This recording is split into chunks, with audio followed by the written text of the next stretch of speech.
गणराज्य बनाने के लिए तथा उसके समस्त नागरिकों को सामाजिक आर्थिक और राजनैतिक न्याय विचार अभिव्यक्ति विश्वास धर्म और उपासना की स्वतंत्रता प्रतिष्ठा और अवसर की क्षमता प्राप्त करने के लिए तथा उन सब में व्यक्ति की गरिमा और राष्ट्र की एकता और अखंडता सुनिश्चित करने वाली बंधुता के लिए कृति संकल्प होकर अपनी संविधान सभा में आज तारीख 26 नवंबर 2024 को इस राष्ट्र को संपूर्णता बनाने के लिए आत्मसमर्पित है। जय संविधान।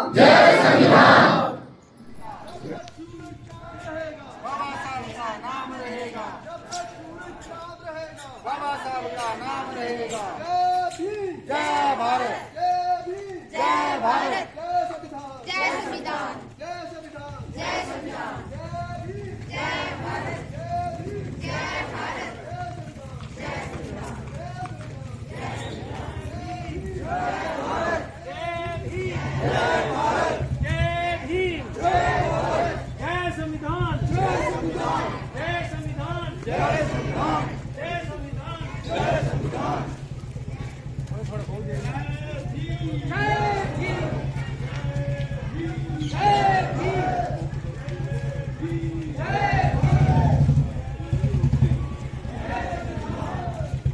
आज हम सभी यहाँ एकत्रित हैं और संविधान दिवस मना रहे हैं। आप सभी को इस मंच के माध्यम से फिर से संविधान दिवस की ढेरों सारी शुभकामनाएं देती हूँ।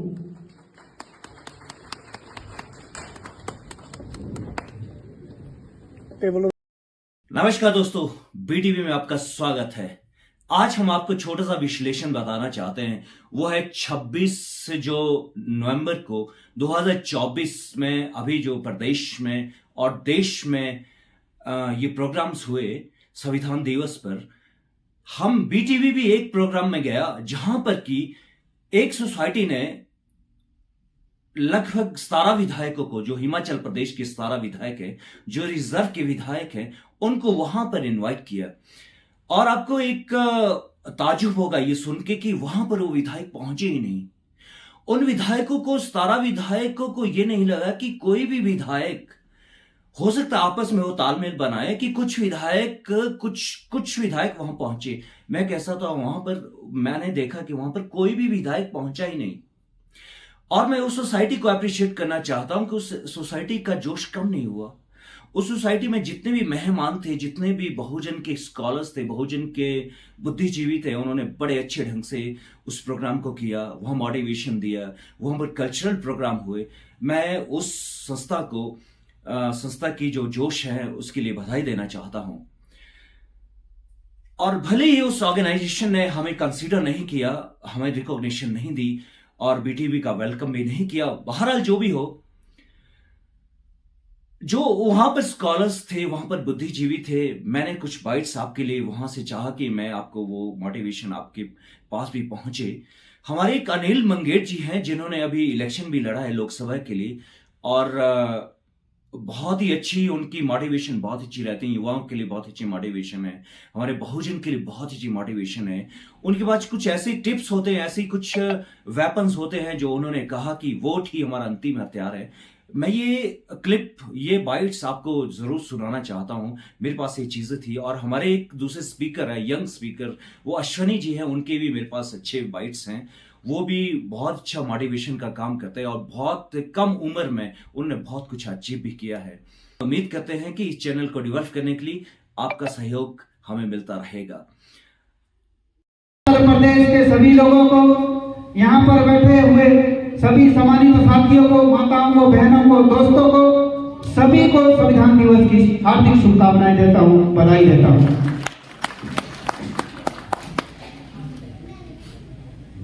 सभी सम्मानित साथियों ने संविधान दिवस पर विचार भी रखे हैं, माताओं बहनों ने भी बहुत ही अच्छी प्रस्तुतियां भी दी है। मैं तो सिर्फ 2-3 बातें कहना चाहूंगा कि अगर इस देश के संविधान का फायदा उठाना चाहते हैं, अगर सच में इस देश के संविधान का महत्व आप लोग समझते हैं, तो मुझे लगता है कि सबसे कीमती जो आप लोगों को हथियार दिया है वो है वोट का हथियार। अपने वोट की कीमत को समझिए और सत्ता का रास्ता वोट से होकर के गुजरता है, समाज से होकर के गुजरता है। सत्ता पर अपना काबिज करिए, सत्ता पर अपना हक अधिकार समझिए और देश की सत्ता पर काबिज होकर के जो भी सारी समस्याएं आप सभी लोगों की है उसका आप बिल्कुल बहुत ही कम समय में उन सभी समस्याओं का निपटारा कर सकते हैं। परंतु मुझे लगता है कि वोट की कीमत तो समझनी पड़ेगी। मात्र वोट ही एक ऐसा हथियार है जो आपको इस देश की सत्ता दिला सकता है। देश के संविधान में सभी लोगों को, चाहे माता है, बहन है, भाई है, कोई भी व्यक्ति है, सभी लोगों को वोट देने का अधिकार दिया है, सभी लोगों को चुनाव लड़ने का अधिकार दिया है और सभी लोगों को सत्ता की कुर्सी में बैठने का अधिकार दिया है। ये संविधान लोकतंत्र का आधार है। ये संविधान वो संविधान है जिसने राजतंत्र को बदल करके गणतंत्र की स्थापना की। ये वो संविधान है जिस संविधान ने राजतंत्र को फेंक करके लोकतंत्र की स्थापना करके लोगों को सत्ता की चाबी दी। ये वो संविधान है। इस संविधान की कीमत को समझना पड़ेगा और डॉक्टर बाबा साहब अम्बेडकर ने इस संविधान को तो अपने खून से सींचा है। अगर इस संविधान की कीमत को समझते हैं तो समाज के सभी लोगों को समझा करके, समाज की माताएं, बहनें, भाई, बंधु, बुजुर्ग सभी लोगों को समझा करके वोट की कीमत को समझिए और वोट को एक तरफ डालिए ताकि आपके हाथों में सत्ता आए। आज मेरा समाज हाशिए में क्यों है? आज ये मेरा समाज गरीबी की तरफ क्यों है? आज ये मेरा समाज इतना पिछड़ा क्यों है? इसीलिए पिछड़ा है क्योंकि आप लोगों ने कभी भी इस संविधान की कीमत को नहीं समझा। आप लोगों ने कभी भी बाबा साहब की कुर्बानी को नहीं समझा। मात्र संविधान दिवस को मनाने से, मात्र बाबा साहब की कहानियां सुनाने से कुछ नहीं होने वाला। आप लोगों को बाबा साहब को संघर्ष के, आप लोगों को बाबा साहब के संघर्ष से सीख लेकर के आगे बढ़ना है। अगर आप लोग संघर्ष करेंगे तो मैं मानता हूं कि सत्ता आपके कदमों को छूमेगी और जब सत्ता आपके हाथों में होगी तो इस सत्ता से सभी समस्याओं का निपटारा हो जाएगा। मुझे तो इतनी ही समझ है, ये सामाजिक संगठन, ये संस्थाएं, ये समूह, ये छोटी मोटी संस्थाएं, ये सब चलते रहते हैं, ये भी समाज का भाग है। परंतु सबसे बड़ी लड़ाइयां अगर दुनिया में हुई, चाहे सिकंदर महान ने लड़ी, चाहे अशोक महान ने लड़ी, चाहे अकबर ने लड़ी, चाहे किसी बड़े शासक और नेता ने लड़ी, मैं तो मानता हूं कि दुनिया की सबसे बड़ी अगर लड़ाई है वो सत्ता की लड़ाई है और सत्ता की लड़ाई को आप लोग जीत सकते हैं। मैं समझता हूं कि समानता, भाईचारा, बंधुत्व और न्याय की स्थापना के लिए संविधान दिया है और संविधान में वो सब हक अधिकार सुनिश्चित किए हैं, वो आप लोगों को प्रदान किए हैं जिससे आप अपना सभी प्रकार की समस्याओं का समाधान कर सकते हैं। आपसे मैं यही विनती भी करता हूं, मेरा अनुरोध भी है और मैं संदेश भी देना चाहता हूं। मिलजुल करके मान्यवर साहब काशीराम जी, मान्यवर साहब बाबा डॉक्टर भीमराव अम्बेडकर के संदेश को समझिए। नहीं तो जब तक तुम लोगों को समझ आएगी तब तक तुम्हें कुछ नहीं मिलने वाला, तब तक तुम भिखमंगे बनेंगे और भिखमंगों की लाइन में खड़े होंगे। अगर बाबा साहब की कुर्बानी को समझते हैं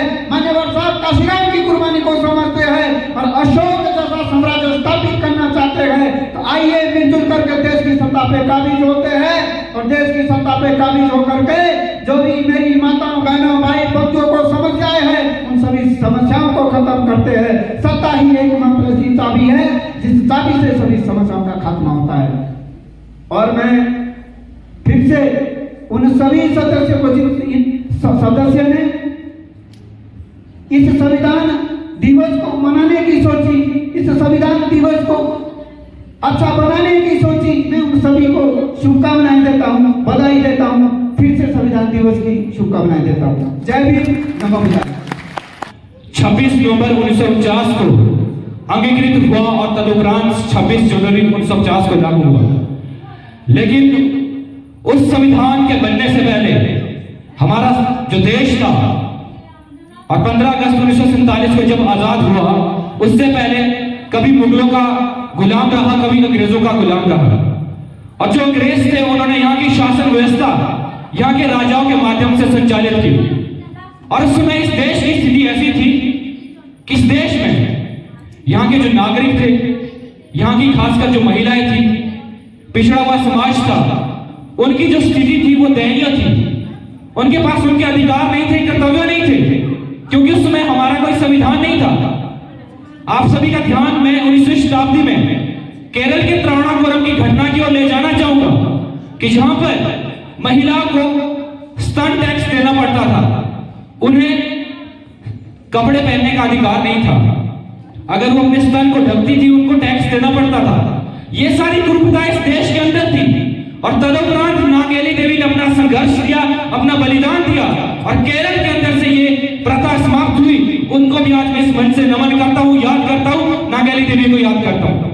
और याद मैं सावित्रीबाई फुले को भी करता हूँ। उनको इसलिए याद करता हूँ कि जिन्होंने पुणे के अंदर जब पहला विद्यालय महिलाओं के शिक्षित करने के लिए खोला, तो उनके ऊपर बहुत सारे लोग कीचड़ फेंकते थे, पत्थर फेंकते थे, ताकि ये महिलाओं को ना पढ़ा सके। लेकिन वो रुकी नहीं, वो डटी रही। उन्होंने महिलाओं को पढ़ाना नहीं छोड़ा। उनके ऊपर कीचड़ फेंकते गए, पत्थर फेंकते गए, लेकिन उन्होंने महिलाओं को शिक्षित कराया, महिलाओं को पढ़ाना नहीं छोड़ा। उनको भी आज मैं इस मन से नमन करता हूं, याद करता हूं। और मैं याद करता हूं ज्योतिबा फुले को, जिन्होंने सावित्रीबाई फुले के साथ कंधे से कंधा मिलाकर महिलाओं के शिक्षा के प्रयास किए। उनको भी मैं आज इस मन से नमन करता हूं, याद करता हूं। और आखिर में याद करता हूं डॉक्टर बाबा साहब अम्बेडकर को, जो उनके बारे में आप सभी भलीभांति जानते हैं कि उस व्यक्ति के पास 32 डिग्रियां थी, 9 भाषाओं की जानकारी थी। और उस व्यक्ति के जितना टैलेंटेड व्यक्ति भारत को छोड़ो विश्व में कोई नहीं था। और जब डॉक्टर बाबा साहब अम्बेडकर को प्रारूप समिति का अध्यक्ष 1947 में बनाया गया, तो उससे पहले यहाँ के नेताओं में मंत्रणा होने लगी, चर्चा होने लगी कि आखिरकार इस देश का संविधान अब बनाया तो जाए। अंग्रेजों ने यहाँ पर कैबिनेट मिशन प्लान को इंट्रोड्यूस तो कर दिया है, लेकिन भारत के पास ऐसा कौन व्यक्ति है जो इस देश का संविधान लिखेगा? तो इसके लिए भारत के नेताओं ने अंग्रेजों से भी सलाह विमर्श किया, लेकिन अंग्रेजों ने भी उन्हें एक ही नाम सुझाया कि डॉक्टर बाबा साहब अम्बेडकर इस देश के अंदर एकमात्र ऐसे व्यक्ति है जो इस देश का संविधान लिख सकते हैं। और तदुपरांत जब डॉक्टर बाबा साहब अम्बेडकर को संविधान सभा में प्रारूप समिति का अध्यक्ष बनाया गया, तो उन्होंने सबसे पहले जोर दिया इस देश के प्रियम्बल पर, इस देश के संविधान की प्रस्तावना पर। और प्रस्तावना के ऊपर जब संविधान सभा में बहस हो रही थी, तो उस समय बहुत सारे नेताओं ने कहा, एच.वी. कामत थे और भी अन्य नेता थे, बहुत सारे नेताओं ने कहा कि इस देश के संविधान की प्रस्तावना ईश्वर के नाम से शुरू होनी चाहिए। कुछ लोगों ने कहा ईश्वर और गांधी के नाम से शुरू होने चाहिए। लेकिन डॉक्टर बाबा साहब अम्बेडकर एक वो व्यक्ति थे जिन्होंने कहा कि इस देश के संविधान की प्रस्तावना शुरू होगी तो we the people of India के नाम से शुरू होगी, हम भारत के लोग के नाम से शुरू होगी। और ये इसलिए शुरू होगी क्योंकि जब हम भारत के लोग हो गए तो वहां पर सारी असमानता खत्म हो जाएगी, सारे भेदभाव खत्म हो जाएंगे और ये विविधता वाला देश एक माला के सूत्र में पिरो देंगे।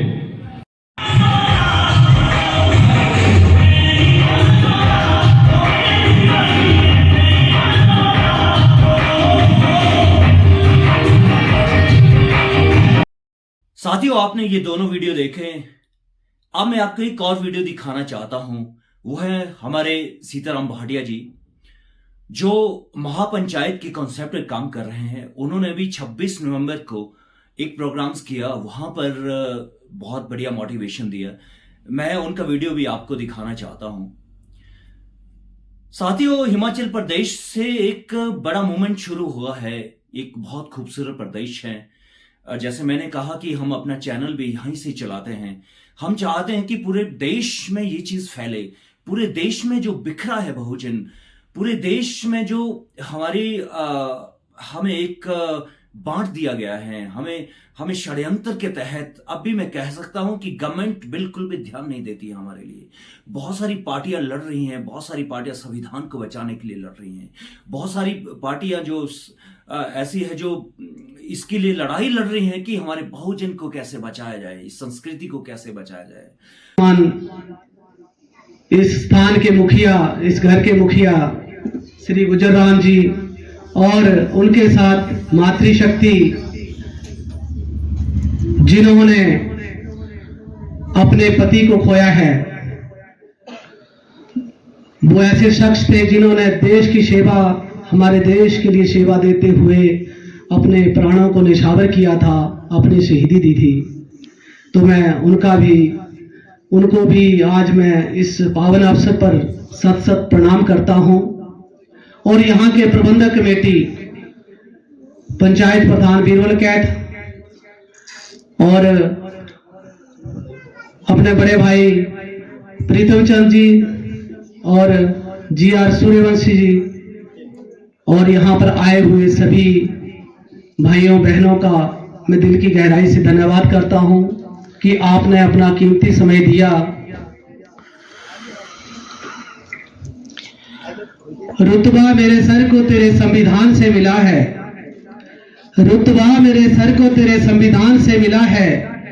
औरों को तो पता नहीं, उनको तो मुकद्दर से मिला होगा, लेकिन मुझे तो मुकद्दर भी तेरे संविधान से मिला है।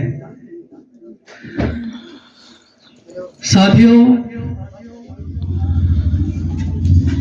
कहते हैं कुछ किए बिना ही जय जयकार नहीं होती, कोशिश करने वालों की हार नहीं होती। बाबा साहेब डॉक्टर भीमराव अंबेडकर जी ने हमारे समाज में जन्म लिया, इतने होनहार थे, उसके बावजूद भी उन्हें बहुत कुछ बर्दाश्त करना पड़ा। साधन संपन्न भी थे परिवार से, उसके बावजूद भी बहुत कुछ सहना पड़ा। उन्होंने कसम खाई कि मैं ऐसा करके जाऊंगा कि मेरा समाज किसी के आगे भीख ना मांगे। मैं उनको उनके हक अधिकार दिलवा के जाऊंगा। जो हमारा समाज सदियों से बिछड़ा हुआ है, सदियों से गुलामी कर रहा है, वो समाज के लिए कुछ देकर जाऊंगा। बहुत दुख की बात है,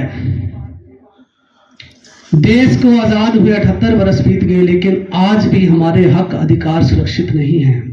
हम संविधान दिवस मनाते हैं, लेकिन हम संविधान के बारे में कितना जानते हैं? हमारे मार्गदर्शक आदरणीय श्री पूर्णचंद जी ने बिल्कुल स्पष्ट संविधान के अकॉर्डिंग सारा कुछ आपके समक्ष रखा है। मुझे उम्मीद है कि आपने उनको बड़े ध्यान से सुना होगा। वही बातें ना दोहराते हुए हमारे साथी बात कर रहे थे सब प्लान की। सब प्लान एक ऐसा मुद्दा है, इस ऐसा एक्ट है जो सन 1979 में बना था, 79-80 में बना था। उस टाइम कांग्रेस की सरकार थी।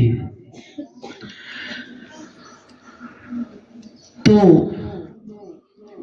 उसमें बजट का प्रावधान किया गया था हमारे समाज के लिए, 25% बजट का प्रावधान किया गया था, लेकिन सरकारें आती गई जाती गई, उसमें कम करते करते आज सिर्फ प्रधान जी ने बताया जैसे कि 2% रह गया है।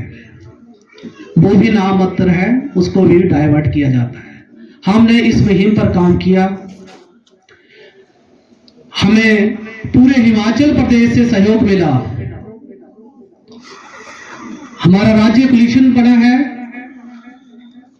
वहां पर बहुत से संगठन संगठित हुए और इस मुहिम को उठाया।